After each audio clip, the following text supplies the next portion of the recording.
Halo teman-teman, di video ini kita akan membahas tentang sebuah buku yang berjudul E-Learning and the Science of Instruction, edisi ketiga, karya Ruth Colvin Clark dan Richard E. Meyer.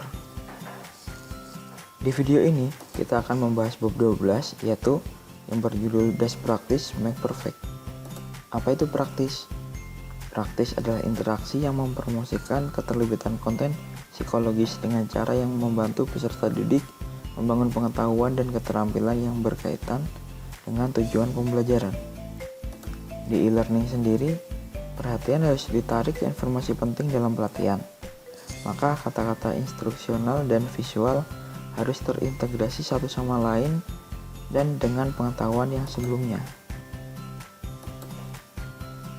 Nah, pada akhirnya, pengetahuan dan keterampilan baru yang dibangun di memori jangka panjang harus diambil dari memori jangka panjang setelah pelatihan bila diperlukan di tempat kerja.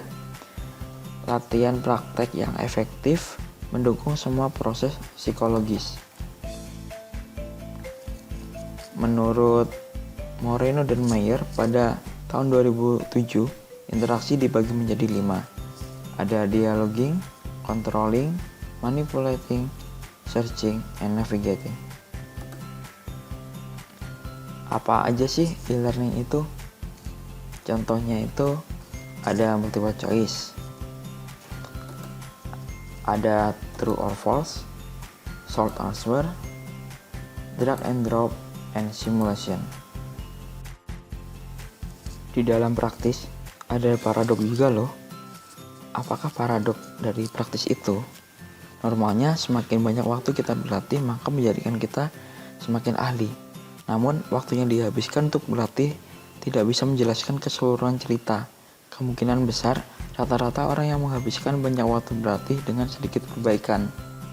Jadi, faktor-faktor apa aja yang membedakan praktis yang mengarah pada pertumbuhan keahlian dibandingkan dengan praktis yang tidak?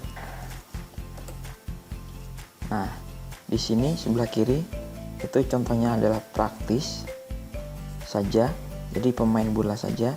Kalau yang kanan deliberate practice, pemain bola dan wasit. Tahu kan bedanya?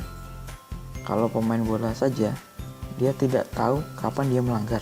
Tetapi jika ada wasit, maka dia tahu kapan dia melanggar. Deliberate practice sendiri ada 5 elemen dasarnya. Yang pertama, bentuk aktivitas untuk berusaha meningkatkan kinerja. Yang kedua, motivasi intrinsik untuk terlibat dalam tugas. Yang ketiga, tugas latihan disesuaikan dengan fokus pada bidang yang masih lemah. Yang keempat, feedback yang menampilkan hasil latihan. Dan yang terakhir, pengulangan selama beberapa tahun. Untuk praktis prinsipal sendiri ada 6. Yang pertama, menambahkan interaksi latihan yang cukup untuk e-learning untuk mencapai tujuan pembelajaran. Yang kedua, latihan dengan kondisi semirip mungkin dengan pekerjaan, atau dengan kata lain simulasi. Yang ketiga, memberikan umpan balik yang efektif. Yang keempat, mendistribusikan dan mencampurkan latihan dengan kejadian pembelajaran. Yang kelima, menerapkan prinsip-prinsip multimedia.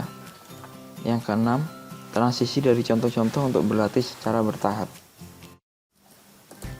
Prinsip yang pertama adalah add sufficient practice interaction to e-learning to achieve the learning goal. Ada 4 bagian pada prinsip pertama itu, yaitu interaktif, the power law of practice, sesuaikan jumlah latihan berdasarkan tugas kritis yang dihadapi dan tidak perlu overlearning.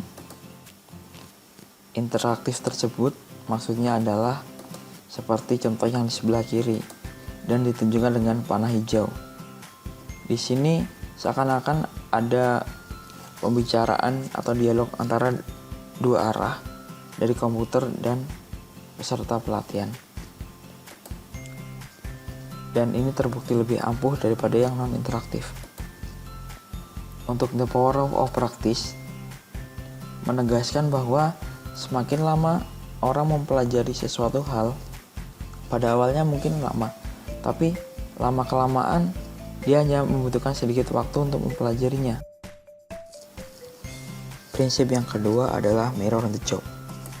Pada prinsip ini, kita diharuskan untuk mendesain latihan yang mencerminkan pekerjaan sebanyak mungkin. Semakin banyak bagian di lingkungan kerja yang terintegrasi dalam interaksi latihan, semakin besar kemungkinan hal tersebut akan disimpan di long-term memory peserta. Prinsip yang ketiga adalah provide effective feedback. Pada prinsip ini, kita harus memberikan explanatory feedback dan fokus terhadap task, bukan ego. Explanatory feedback seperti contoh yang di sebelah kiri. Di sini tidak hanya peserta tahu benar atau salahnya saja, tetapi dijelaskan juga kenapa dia salah atau kenapa dia benar.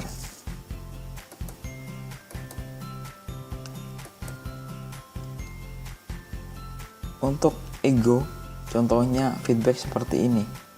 Kalau hanya ego saja, feedbacknya hanya memberikan ucapan selamat, kamu berhasil mendapat nilai AB. Tapi kalau lebih fokus ke tugas, maka dia akan memberikan feedback 80% benar. Mari kita ulas kembali berdasarkan petunjuk dari buku biologi. Prinsip yang keempat yaitu distribute and make practice among learning event. Ada dua yang wajib dipenuhi, yaitu distribute practice throughout the learning environment, dan yang kedua mix practice types and listen. Pada yang pertama ada dua opsi A dan opsi B. Pada opsi A, belajar selama 5 jam dengan 6 kali praktek, 2 kali sesi awal, 2 kali pertengahan, dan 2 kali sesi akhir. Pada opsi B, belajar juga sama 5 jam dengan 6 kali praktek, namun hanya dibagi jadi 2 sesi, 3 kali pada sesi awal dan 3 kali pada sesi akhir. Untuk lebih praktisnya dan lebih efektifnya, maka tentu opsi A yang harus dipilih. Untuk mix practice types in lesson sendiri sebenarnya ada 2 macam. Yang pertama adalah block practice dan yang kedua adalah mix practice. Block practice contohnya adalah kita mempelajari tentang bola, kita belajar bola tersebut secara keseluruhan, luas, keliling, dan volumenya. Hari berikutnya tentang kubus, tentang luas, keliling, dan volume. Hari berikutnya lagi tentang tabung, luas, keliling, dan volume. Beda dengan mix practice. Mix practice dia mempelajari luas semua bangun, hari selanjutnya keliling semua bangun, dan hari selanjutnya volume semua bangun. Berdasarkan penelitian dari Rother dan Taylor pada tahun 2009, skor yang didapat mix practice pada saat latihan mungkin lebih sedikit, namun lebih bagus pencapaiannya pada saat dilakukan tes di waktu yang berbeda. Prinsip yang kelima adalah apply multimedia principles. Ada 3 hal yang perlu dilakukan, yaitu modality and redundancy principles, yaitu audio sangat membantu dalam menjelaskan e-learning, dan feedback sederhana dapat membantu peserta untuk lebih memahami materi. Yang kedua adalah contiguity principle. Posisi teks dan gambar diatur secara proporsional dan berdekatan. Yang ketiga, coherence principle. E-learning dengan tampilan sederhana tanpa adanya audio visual yang tidak sesuai konteks. Prinsip yang keenam adalah transition from examples to practice gradually. Di sini kita menerapkan faded word example.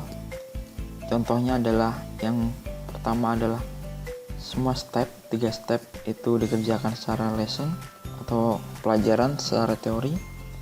Kemudian pada lain waktu 2 step dikerjakan secara lesson dan 1 step dikerjakan secara praktis atau dihilangkan. Begitu seterusnya sampai hari terakhir semua step dikerjakan secara praktis. Jadi kesimpulannya adalah practice does not make perfect, only perfect practice make perfect. Quotes dari Vince Lombardi, American football player. Terima kasih sudah menonton video ini. Sampai jumpa.